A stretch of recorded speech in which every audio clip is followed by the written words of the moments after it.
What's up, everybody? Welcome back to another episode of the Arnies. We're three guys looking forward to making our spring break reservations at Bill and Frank's Town. I'm Matt Johnson, and my mom thought his name was Nick Offernan. I'm Keith Baker, and I enjoy eating 20-year-old Chef Boyardee. And I'm Austin Terry, and puns are my least favorite kind of comedy. Let's go and get into it, guys. We were supposed to talk about Knock at the Cabin, M. Night Shyamalan's new movie, but the biggest twist of all is that movie theater websites didn't let Austin know until the day before that Knock at the Cabin was playing in Arkansas. So we were going to review that. Release. We talked about doing that, but they didn't post any showings until the day of. And so then we said, you know what? We'll just do The Last of Us. So for those that don't know or haven't listened, I guess just, a couple weeks ago at this point, Austin and I did an episode just on the premiere. So if you want our thoughts on the premiere of The Last of Us, go back and check those thoughts out. Although I will warn you, this is relevant now that Keith's here, we did talk about game spoilers in that. We're not going to do that today because we're not going to spoil our young friend Keith here. But this is exciting because we're basically kind of halfway through the season. I think there's 9 episodes total, so we're about halfway through. So it's kind of a good time to come on back and check in and see how everybody's feeling. I think this is going to be a fun conversation because Austin and I have played both of the games. So we're very familiar with what the original telling of The Last of Us is. So we have certain thoughts going into any adaptation they do, but you don't have any of that. So I kind of just want to start there before we get into kind of non-spoiler thoughts on the most recent episode that just aired. Keith, I just want to know, what are your thoughts on this show so far? I know you're a big fan of zombie media, and this kind of falls into that. So what's the show been doing for you? Have you been liking it? Yeah. I'm coming at it from a different perspective than you two because you guys had the video game to kind of go off of, like you said. So I'm kind of just watching it as a regular show. I don't know anything about the video games. But yeah, I'm always a sucker for a good apocalyptic story, a good zombie story. I like the approach they've taken with the whole zombie aspect in this one. I guess you could say it's like slightly more realistic in a way. But yeah, so far it's really cool. I got to say the beginning was really chilling, I guess is the best way I could say, because it took place in Austin and San Marcos area, which is where I lived for a while. I was like, oh, this is creepy. I know the streets that they're running on and all that kind of stuff. And Buddy Garrity was your neighbor when you lived there, correct? Yeah, Buddy Garrity from Friday Night Lights was my neighbor. Yeah, Buddy Garrity Motors. Shout out. The characters are really cool, very realistic, I would say. And then the way, all the civilians are kind of reacting to this outbreak. I think I keep going back to the same word, realistic. I don't know why this feels more realistic than The Walking Dead or Dawn of the Dead and all that kind of stuff. I feel like the way people are reacting is the way people would actually react if something like this happened in the real world. And then going back to the characters, yeah, I like Joel, I like Ellie. I was definitely annoyed with Ellie at the beginning. I was like, man, I don't know if I like this little girl character, but then she kind of grew on me. And we're going to go into that a little bit more in detail later. I don't have much more to say. I just want to jump in to all the spoiler stuff, so I don't want to say too much more. But so far, really loving it. Yeah, and then obviously, Austin, you and I have been talking a lot about this show, not only on episodes themselves, but just we've been talking about this show for a few years now, ever since we heard about it. So I know you are very familiar with the games and the source material. So how have you been feeling now that we are 3 episodes later into the show than when we last talked about it? Yeah, I think realistic and chilling are great words to use for this show and the game, because the game does have the same atmosphere. It feels very grounded, especially for a video game. You're always low on ammo, always looking for stuff, so it does always feel very realistic. It never kind of gets too far into that sci-fi realm. It always stays grounded. And so far, I've been really blown away with this show. I think I can, now that we're halfway through, I can definitely say this is the best video game adaptation I've ever seen. The acting is top-notch. The visuals are incredible. I think the only thing I've been disappointed in is the combat. That has been letting me down a bit. It just feels almost non-existent so far in this show. There's definitely some tense episodes, but it's nowhere near the amount of stressful and anxiety-inducing combat that the game is. So they haven't necessarily captured that for me yet. We still have half the season to go, so hopefully we'll get there at some point. Other than that, though, the character stories they've chosen to tell have been awesome. The Bill and Frank episode is one of my favorite episodes of TV I've ever seen. So overall, I've still been very blown away with the show. Yeah, I'm right there with you guys. I think the premiere was one that got me super interested in what the rest of the season would be. I thought 2 was good. Kind of a quick episode, if I remember correctly, and that was probably the most action, so to speak, that we've gotten up until this point. But I liked it. It was tense, and it set up some nice premises with the actual fungus itself and how they kind of communicate with each other that I was very interested in. But like Austin said, I think episode 3 was really something special. It did that weird thing, like it felt like a bottle episode. It felt super standalone, but in terms of themes and just symbolism, it seems to be really setting up and tying into the Joel and Ellie story of it all. But yeah, I would echo Austin's sentiments there. I thought that episode was just like pretty masterfully done. Like the way they showed passage of time, the emotions of it all, and just, I don't know, like the depiction of a relationship in general in this kind of apocalypse setting is kind of a hard thing to do, because it's like, am I supposed to care about somebody's relationship when all this is going on? But they did such a good job of just like making the relationship the priority. Like they're trying to go about their lives despite everything else going on in the world. I thought that was so cool. The performances were just out of control. The new episode, I guess I would equate it to episode 2. I thought this new episode was good. I had a good time with it. It was super quick. Not a whole lot of meat on the bone from what I can gather. I do have a lot that I'm excited to talk about. But that's, I think, my last thing I want to say here, non-spoiler wise, is I think ultimately that's kind of just a testament to the quality of the show. I think 2 of the episodes so far have been like good to great, and then the other 2 have been just like fucking fantastic. So overall, I would say this show is like an easy 9 out of 10. I mean, it's great. It's one of like my favorite things I've watched in a long time. Even the episodes I don't like as much are still like peak TV. So I'm really loving this show. I'm excited to see where they go, and I'm excited to talk about with you guys. I think too that kind of the fun thing about The Last of Us has been that it does feel like peak Walking Dead in its first few seasons, where that show just kind of owned the airwaves, and it's running in like the same time slot on Sunday nights as what The Walking Dead used to do. So it's nice to have a show like that kind of back in our lives. I think the comparisons between The Walking Dead and The Last of Us are inevitable, and I think something that I'm looking for more of from The Last of Us show is, like, obviously the infected is not the point of either one of those stories, but the zombies in The Walking Dead have a lot larger presence in the show. And we haven't seen a whole lot of the infected yet still in The Last of Us show, so I'm really hoping the back half of the season gives us a lot more of those aspects. I like the way The Last of Us is kind of already getting us into different parts of the country, too, because The Walking Dead, within season 1 through season, I think, 12, they only go from Atlanta, Georgia to the Washington, D.C. area. So I like that we're already getting out of Boston now. And heading west across the country. So it's kind of cool to see different cities and different rural areas and different urban areas all affected by the outbreak and the apocalypse over the past 20 years. So it's really cool. And I'm just a big, like, when it comes to any story, really, it doesn't matter what the medium is. I like, characters are the first thing that I latch onto, and then probably narrative itself after that. So I feel like The Last of Us, even if I had never played the game, I think just the way it kind of presents that story in an apocalypse setting is something I'm much more interested in than compared to something like The Walking Dead, for example. Like, sure, I'm also curious how they'll kind of handle aspects of the infected and the new things that they're seemingly setting up in the new episode, but I'm just really along the ride for Joel and Ellie. And I'm just really excited to see that relationship develop and how they handle that.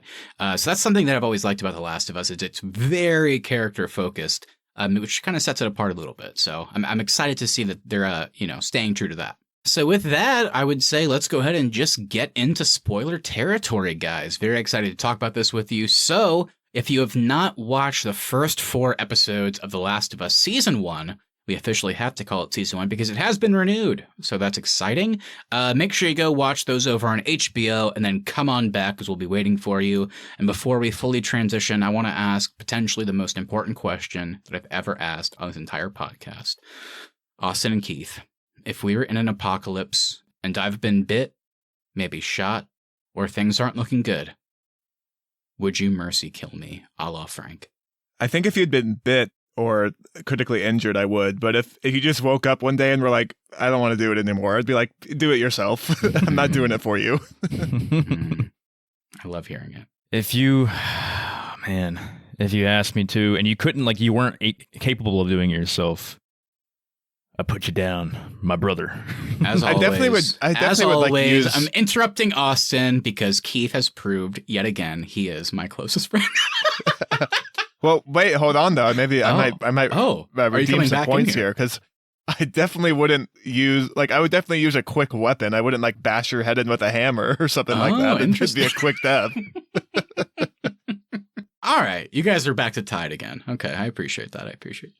And I think the worst part of an apocalypse, because they point out something in this episode that they're like, you're using everybody else's stuff that you're finding, you know? I think the worst part is just how some of that stuff has been kept or like is going to smell, because they get into sleeping bags and Ellie points out, this smells good. And Joel's like, not mine. Like just things like that, I think would be the worst part. Gas is leaking everywhere. Shit's just blowing up all the time. Gas is either leaking or it's halfway down Pedro Pascal's throat.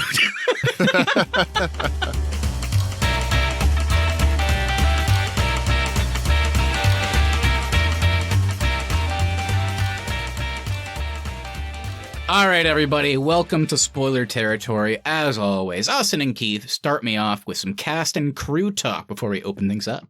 All right, so The Last of Us Season 1 is created and written by Craig Mazin, who is most well known for Chernobyl, and Neil Druckmann, who is the co-creator of The Last of Us Part 1 and Part 2, and also the co-president of Naughty Dog Studios.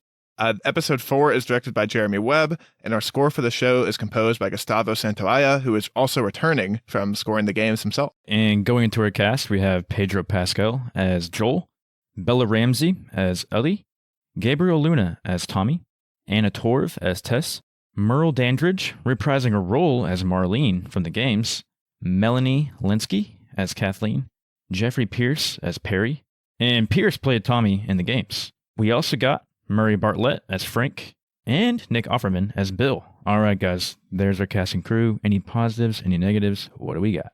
Yeah, my highlight for episode 4 is going to be Bella Ramsey as Ellie. I talked about in our first episode, Matt, that I thought Bella Ramsey was playing Ellie a bit too angry. She doesn't really get that angry until part 2 in the games. And I really liked in this episode that they showed the soft side of Ellie. She's making more jokes. Her and Joel are kind of bonding a bit more. She's a bit more curious about the world. So everything we've gotten from Ellie, I think at the beginning of episode 3 and all of episode 4, I've really been enjoying from Bella Ramsey. I'll shout out Anna Torv as Tess. I would say, going back to my word earlier, realistic, probably one of the more realistic characters on here as far as like her emotional well-being. Like she just looks broken, and like the way she talks and like carries herself, you can tell she's like been through a shit ton. Has probably done a lot of bad things in this 20-year span of the outbreak. So yeah, I really like the performance, like the character. Sad that we had to see her die, but her death was like a really cool scene. Well, sad scene, creepy scene, but really cool scene. I would echo everything you guys have said so far. If I had to give like just a mid-season, I guess, shout out, it would definitely just be for the pairing of Nick Offerman and Murray Bartlett and the writing behind said characters. And of course, just the direction of their episode. I thought it was unbelievable. Just a beautiful love story and just a beautiful story in general set in the middle of the apocalypse. And like I said, my favorite part about it was how they showed the passage of time in not only a realistic way, but a super emotional way. And I liked seeing characters deal with problems unrelated to the apocalypse. Like it was kind of interesting to see characters have an argument about kind of the differences in how they handle certain things in a relationship. Meanwhile, outside of their fence, you know, you have these clickers and these infected and all these zombies going around and all these like people willing to raid and kill you. But meanwhile, their big thing is just like this little like tiff they're having. Same thing, just with, I don't know, like the way they showed how have we never seen this in like zombie media, at least that I can remember, like one of the most devastating things was watching a character get sick with something like, you know, ALS or MS. And you don't even think about that in these kinds of things. It's like, yeah, oh my God, the only thing I thought was possible was that they would get bit and turn. But, you know, people still get sick and it's fucked up. So just that episode in general I thought was great. And if I want to do a quick shout out for episode 4, I think my main shout out is going to be Pedro Pascal's Texas accent, because I think this is the first episode where he used it throughout. And the other ones do is either a Southern accent or, oh, that's just Pedro Pascal talking. So I'm happy that in episode 4, we're getting into some more consistent territory. And so, yeah, to kind of get into a broader discussion on the most recent episode, episode 4, we do kind of open with Ellie and Joel starting to have their relationship grow a bit more. And I think after the note from Bill, at this point in the show, Joel is still doing all of this for Tess. Like, he still refers to Ellie as cargo. He's not really doing this for Ellie. So this is really the first episode where we're starting to see Ellie and Joel's relationship start to grow a bit more. So what are your thoughts so far on what we've gotten from the Ellie and Joel pairing? Yeah, I'm really liking it. I've appreciated it for the entire show, but I think, as Keith said, you know, you have a character positioned as a little bit naive and potentially even annoying, like Ellie in the beginning. But then you also, on the flip side, have somebody like Joel who's like annoyingly like hard-headed and just completely closed off to it. So they make for like that classic pairing of characters that will eventually, warm up to each other. So it's fun to watch that unfold over the course of these episodes. And even in episode 3, where we don't see too much of Joel and Ellie, but kind of their prologue and epilogue to the episode, you know, it's all great stuff. And in episode 4, I really, really liked it. I don't have too much to say. I just thought it was really... It checked all the boxes for me. It was sweet when it needed to be. We kind of finally can say that there's some humor in there and some levity, which I was happy to see, and was like played in a very cute way, and it was a good payoff, especially towards the end of the episode. But it's also super serious when it needs to be. And I liked seeing Joel. I think this is the most him reverting back to a father we've seen. And in particular, when I say that, I mean like the moments of him not comforting Ellie after she kills the guy, or well, she shoots the guy, I should say, trying to kill Joel. Like Joel, his immediate reaction isn't to comfort her, but then later he knows he fucked up. You can see it in his face. And so that's when he's like trying to ask her questions for the first time. Like, you know, you said that wasn't the first time you've done that. And then she's like, I don't want to talk about it. But he's trying to connect with her. He tries to teach her how to hold a gun. And really, he's just trying to teach her the way that he does it. So yeah, we're kind of seeing some of those dad tendencies come back. And the other stuff I said, like it's an emotional relationship, it's a strong bond, and we're getting some levity in there too. So I'm liking what I'm seeing so far. And of course, the actors themselves have great chemistry. Yeah, they definitely have good chemistry. I liked that in episode 1 and 2, Tess and Joel's guard was definitely up with Ellie. Like, they didn't really trust this girl. And I liked that they were kind of playing it safe because, you know, they've probably been through the ringer when it comes to trusting people and all that. So they're like, how can we even trust this little girl? Like, we don't know what she's going to do. She could kill us in her sleep or whatever. As Tess passes away, obviously, in episode 2, and Joel and Ellie are, you know, the only two left. It's cool to see Joel finally let his guard down. And like you said, Matthew, kind of take on the father figure thing because he had a daughter himself. So it probably, you know, brings up, maybe that's why he's kind of closed off with her, because it kind of probably brings up, you know, sad memories for him. But maybe, yeah. So it's cool to see him kind of open up to her and see, I think they're going to have a strong bond going forward. Yeah. And I really like, this is the first episode where Ellie's comedy has worked for me in the show. The past stuff with her, like, pretending to be infected or pretending to be a bellhop at the hotel, like that stuff I thought was fine. It didn't bother me. It didn't make me laugh. And this one, especially the diarrhea joke, like that actually made me chuckle, and it was kind of a nice moment for them. So I have been enjoying watching Ellie soften a bit more when they're not in these very tense situations. Because when we first meet her, she is very hard-headed, very tough, and not necessarily how she was in the game. So it's been nice to see Bella Ramsey bring out both sides of Ellie, especially in episode 4. Yeah, and I was just going to say, it's, for me at least, it feels like the more natural thing is Joel, you know, quote unquote, softening a little bit too, allowing himself to open up to this type of connection, because he didn't have to, you know, ask her questions about how she was doing and, you know, teach her how to wield the gun. He's choosing to do that, and I think that's all in response to the events of episode 3 and, of course, losing Tess. So it just feels super natural. I don't feel like they're forcing anything, which I quite like. And yeah, I'm just really excited to see where it goes. I have to. It was kind of perfect. I feel like I had the perfect reaction watching that, like, end of the episode pun callback joke to her at the beginning whenever she first delivers it. Because I was kind of like Joel also. Whenever she first said it, I was like, "What?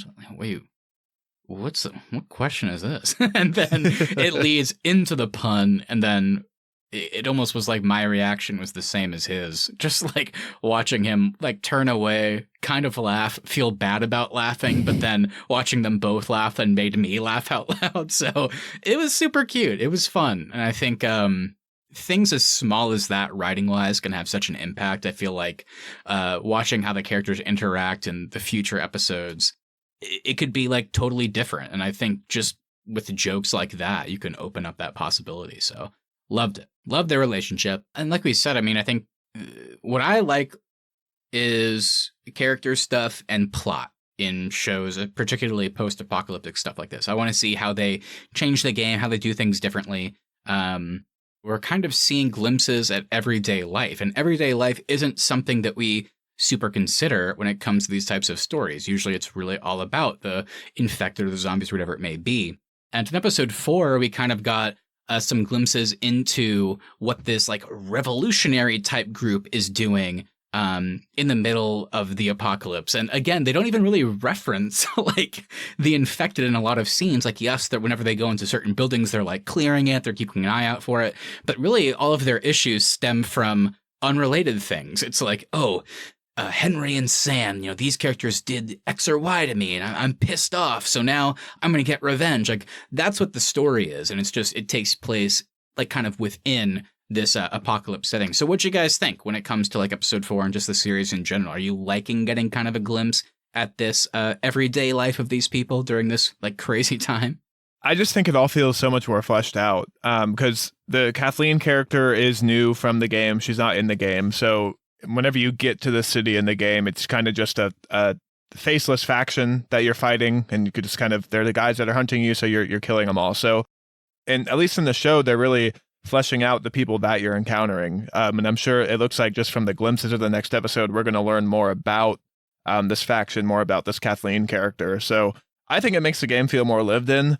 I will say, as someone who played the game and know where we're headed in this episode, I knew we were headed for the big city, so I was excited for that. So the intro to this episode felt a little long. I was kind of like, all right, come on, let's get to it. But once we were in it, I did really enjoy it. And I'm excited to learn more about this faction that's in Kansas City. Yeah, me too. I mean, going back to what I said earlier, I like that we're going across the country and seeing different parts of the country and how they're affected by this. So yeah, the fact that they're in Kansas City now and they've come across this new group. And like you said, Matt, we just kind of jump into the middle of their story. We don't really have like a whole lot of background. That's kind of cool because, yeah, they came from the Boston QZ, which had their own little thing going on. So like, okay, what's going on in Kansas City? What's going on in Detroit? Do all these have like their own QZs? Do they even have QZs? So like, how's it going down in all these cities, and how are they treating the affected, and how are they treating any, pass-throughers, I guess you could call them. So yeah, really cool. Yeah, and I like that, it doesn't feel like a lot of exposition. It just feels a bit natural. Like, I like, to your point, Keith, like, what is kind of the scope of this throughout the country? I like that we don't know, and I like that it feels even more dire than it potentially even is in reality, because whenever Bill stumbles upon Frank in the hole, Frank says, I came from the Baltimore QZ, and it's gone. So some of these QZs are just, they've been destroyed or they've been overrun or whatever it may be. So we don't even really know, like, to your point, like how many there are, what the frequency is. And we don't even know if they're still operating. Even the Kansas City one seems like it's kind of been fucked up. Like, it doesn't seem super protected, but then we get into like the middle of it and it's like, oh, I guess it is, but it seems like there's potential for danger. So I like that we don't have all the answers, and I like that they're just kind of trying to hold it together, and it feels like at any moment somebody like Henry, who we'll get to know more in the future, could fuck up your plans, or you could just be overrun by a horde that's apparently living under your floor and they could ruin your plans too. So you just never know, and I like how they're kind of balancing all that. I do want to talk about the other humans we've encountered, though, because for me, I think I have been a bit disappointed in our kind of combat scenarios in this show. I feel like the body count should be a bit higher than it has been. We've really only had 3 like actual fight scenes. So are you guys feeling that too, or have you been happy with kind of the balance between the action and the actual story? I don't know. I see what you're saying. There hasn't been a high body count yet. I feel like it's still building for more action. I'm pretty happy, I guess, with what we got. The fight with this last episode, with Joel and Ellie and the guys in Kansas City they came across was quick, but very impactful for sure. I mean, just now it sparked the whole group looking for him now. I think so far it's pretty balanced for me, but I see what you're saying, Austin. I feel like I'm definitely like wanting more, so I think hopefully in the next few episodes we're gonna get a lot more action, and we're gonna see Joel and Ellie like really have to come together and might have to kill some people. Yeah, no, it's a good question. I think for me, I've been actually really happy with how they've handled it. I think adapting a video game to a movie or show is a really hard thing to do because you're adapting an active medium to a passive one. Like it's kind of an interesting thing. Like how do you a thing where I hold the controller and I control the characters and I navigate them through a story or an encounter. How do you exactly translate that to TV where I'm just sitting on a couch watching a show for 45 minutes to an hour, like play out that same thing? Like how do you make that worthwhile or exciting or any of that? So I've actually really been enjoying the encounters and the combat, like you said, because when I played the game, you know, we mow through all of these raiders, these infected, and these bad guys, and, you know, you just point a gun at them or a bow and arrow, whatever it may be, and you just pull the trigger, and they fall down, and then you move on to the next one. That's how video games often work. I rarely ever cared in the game until certain cutscenes where it made me care, and it was supposed to feel impactful. And in the show, we've gotten way less of that because, you know, I'm not holding controller and like controlling Joel and Ellie as they go through the motions here. But I can say in a positive way that the show has made me feel or care about or feel conflicted or just feel icky even at times about every combat scenario they've been in. Oh man, my favorite scene of episode 4 was Ellie coming to save Joel's ass and shooting the guy. And they could have easily just had Ellie been really fucked up about it, like, oh my god, I can't believe I did that, and then turn around, and as she turns around, Joel, like, stabs or shoots the guy. But they didn't do that. They have this guy in real time plead for his life to the point where I was like, I don't want to hear the trigger get pulled. I don't want to hear a knife go into it. I just feel gross. But I get it. I know why Joel would want to, like, make sure that they take care of everybody and then, you know, get Ellie safe and then move on. But it was hard to watch. So in the game, I didn't really care about that kind of stuff. Whereas in the show, like every encounter, to your point, I understand, like, hoping that we get more of it. And I think we will. I think they're ramping up to that. But everything so far, maybe it's not the quantity we expected, but it's definitely been quality and it's been impactful. Even going back to kind of the first big one with Joel beating the guard to death that he was kind of cordial with in the first episode to protect Ellie. And they've kind of been focusing on that hand wound that he's had since then and kind of making that a good symbol throughout. So they're definitely putting more of an emphasis on it. While there might not be a ton of encounters, at least they're making me feel things, which I like. Yeah, I think I definitely agree that everything so far has been very high quality. I think the thing I've been missing is when I think about The Last of Us games, both part 1 and part 2, what I think of first is the tension of like every combat scenario you're in. It's tense, your anxiety is ratcheted up. There's very few moments where you feel like you can actually breathe in those games. And all of the combat scenarios so far haven't captured that for me. So I hope we get something that does capture that feeling for me, because that's like the most memorable part of this game series to me, is how like tense, and you always feel you're on the short end of the stick. You always feel like you're running out of stuff. You always feel outnumbered. So I hope we get some of that in the future of the show. I like their conversation after up in the apartment room. He's kind of talking to her, and they're trying to open up to each other and all that. And he's like, yeah, Tess and I were those guys. Like we would ambush people. We would throw trash cans at their cars and shoot them and take their shit because we needed to survive. And Ellie was like, even innocent people? And he didn't really answer, but he answered by not saying anything. Like, yeah, so it's just kind of cool. I like how this takes place 20 years after the whole thing started. You get a lot more history with Joel and stuff you haven't seen, but you can kind of just imply. Yeah, I'm excited for you to learn how Joel. I'm excited for you to learn how Joel tortures people, Keith, because that'll be a fun scene for you to learn about Joel. Ooh, damn! Wow, very dark sentiment. Yeah, I agree, and I'm really liking as well, Keith, just how they're kind of filling in those gaps without the need to flash back and show us those things.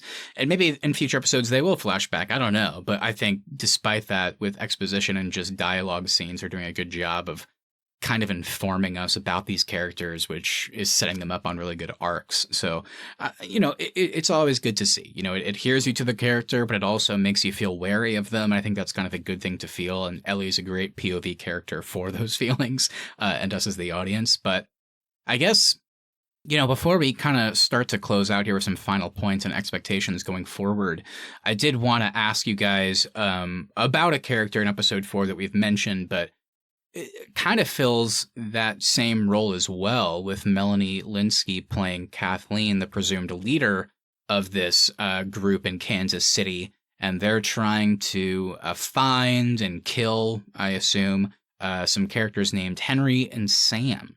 What'd you guys think of this? Did you like this kind of side story that was going on while Joel and Ellie were recuperating after their initial Kansas City fight? Yeah, I thought this was really interesting because she also, at least from what we've gotten so far, just feels like another person surviving. She doesn't feel like Negan from The Walking Dead. Like there's not it feels like in a lot of these stories there always has to be another group that's bad or worse than your characters you're following. That way you can feel okay about the fact that they're going to kill these people.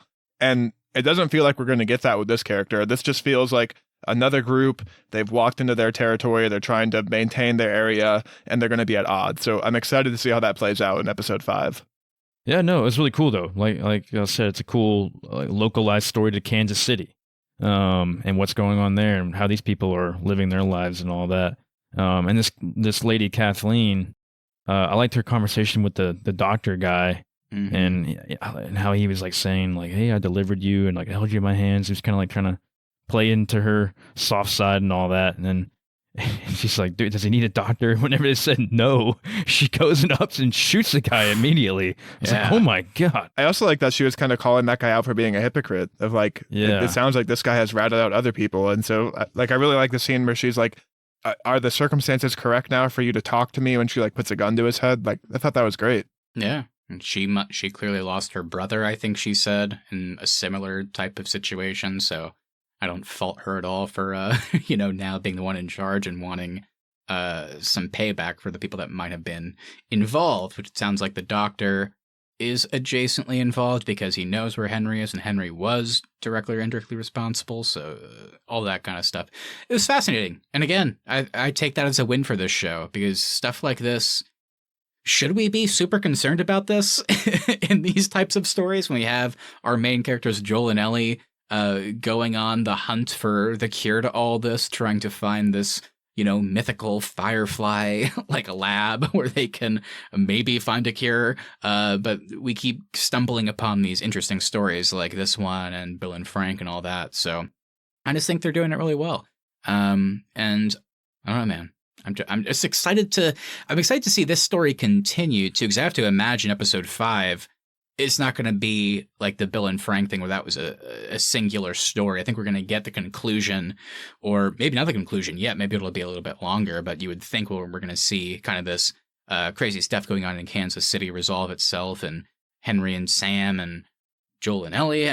Like there's lots to resolve. So I like that this episode left us with a good cliffhanger. And we haven't even talked about the fact that it seems like Kathleen may or may not have made a bad call sanctioning off a building that had floor quite literally moving in front of her face. Maybe I have to side with her lieutenant on that one. Maybe they should have done something there. I have to imagine that's going to have bad consequences next episode. Yeah, I'm excited to see what I think it is play out in episode 5. So it's going to be a fun horde for them to have to deal with.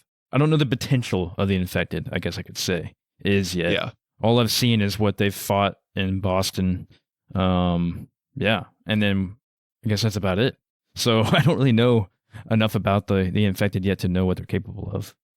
There's definitely a few other types. I don't know if they'll do all of it in this show. There's one type specifically that scares the crap out of me, and so I really hope that makes an appearance in this show. Oh, jeez. I'm scared. We'll see what happens. But this kind of, I guess, leads to the natural conclusion. And really, the question I've been most excited to ask in regards to this show, and it's for Keith. Keith, Austin and I, they've made a lot of changes and a lot of deviations from the source material, which I always love to see in a good adaptation. Tell the story that you think is best suited for the medium that you're adapting to, in this case, TV.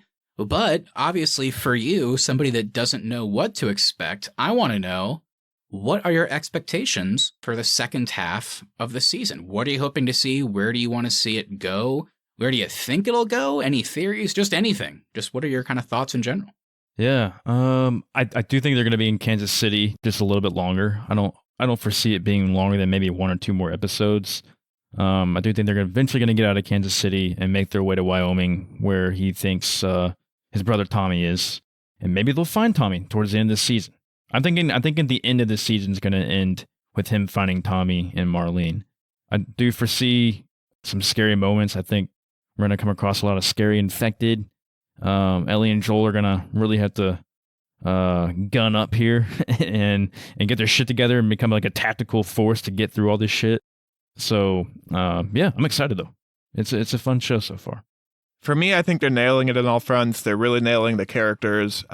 Everything so far has been great. The only thing I'm looking forward to see more of is just how they use the tension and anxiety that the game induces in the player. So can't wait to see it. I do think the second half of the show is going to be a lot scarier. So I'm excited for that.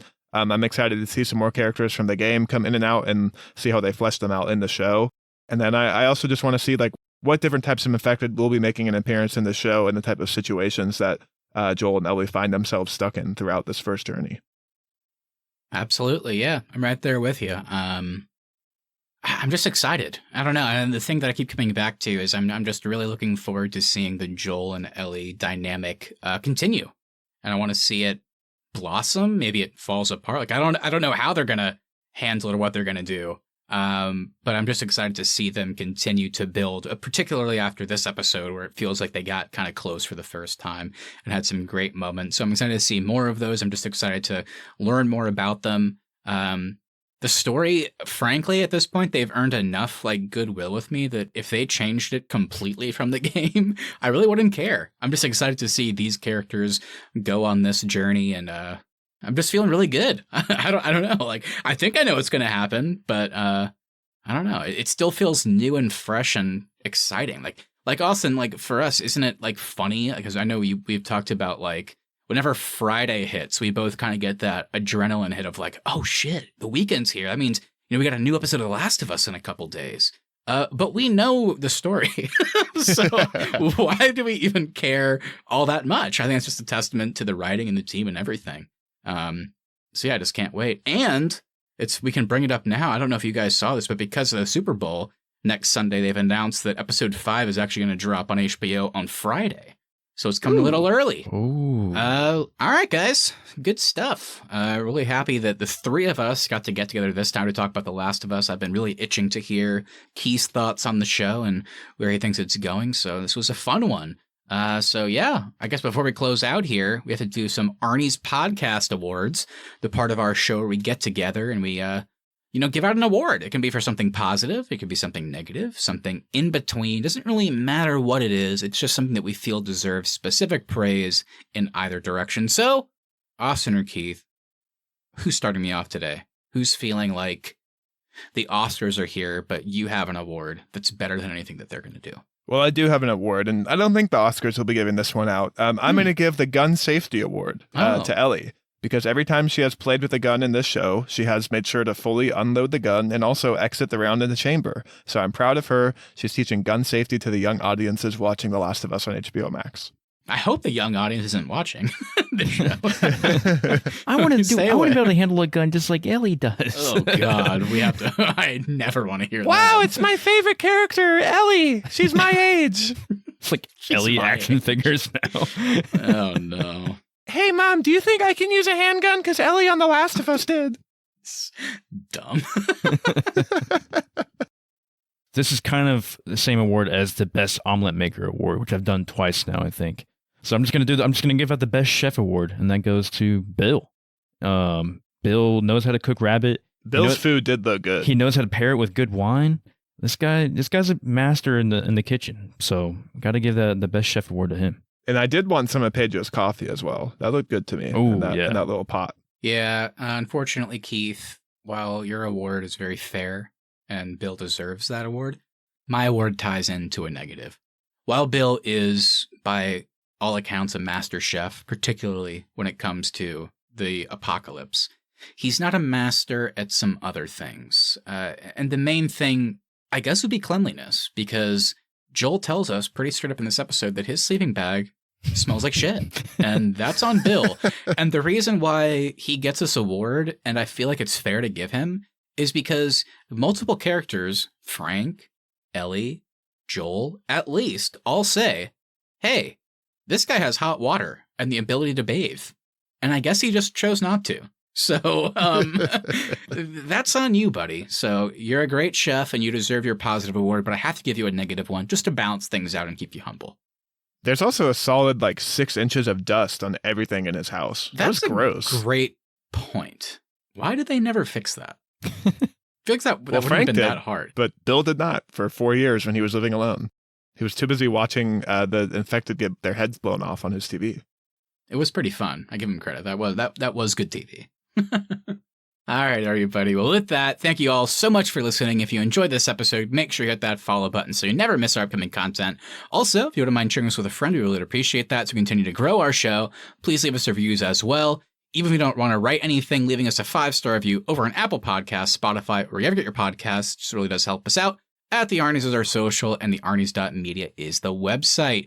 We'll be back on Tuesday for our first bracket of the year. Can't wait, guys. It is time once again to find out what is the best rom-com of all time. I believe this is our 3rd annual one, so we have a bunch of good new ones to throw in there, and probably, since it's the rom-com bracket, some absolute pieces of shit as well. That's kind of just par for the course. Are you guys excited? I'm excited. I think it's going to be a good matchup. I'll say I'm halfway through these movies, and I've only found one piece of shit so far. Oh. So I think we're almost batting 100. That's great to know when it comes to a rom-com. That's good odds. That's good odds. Yeah, I think this is probably my favorite rom-com bracket we've done so far. Nice. Also, last week, we put out our thoughts on the new Apple TV show Shrinking, starring Jason Segel and Harrison Ford. This is from the team behind Ted Lasso. So if you want to hear our thoughts on that premiere, be sure to go check that episode out. And lastly, we want to hear from you. So please send us a message on Instagram at the Arnies or email us thearniesmedia@gmail.com. What do you all think of The Last of Us? What are you hoping for the rest of the season? Anything you say, we'll read on the show and react to it live on our latest episode. That's right, everybody. Hope you enjoyed the show. Hope you have a great rest of your week. And remember, you don't have to wait until Sunday to watch the new episode. So check out Last of Us Episode 5 on Friday. I'm sure we'll be back in a few weeks to talk about the finale. Can't wait to break it all down. Oh yeah, but have a good one. We'll see you next time. See ya. Keep going for family.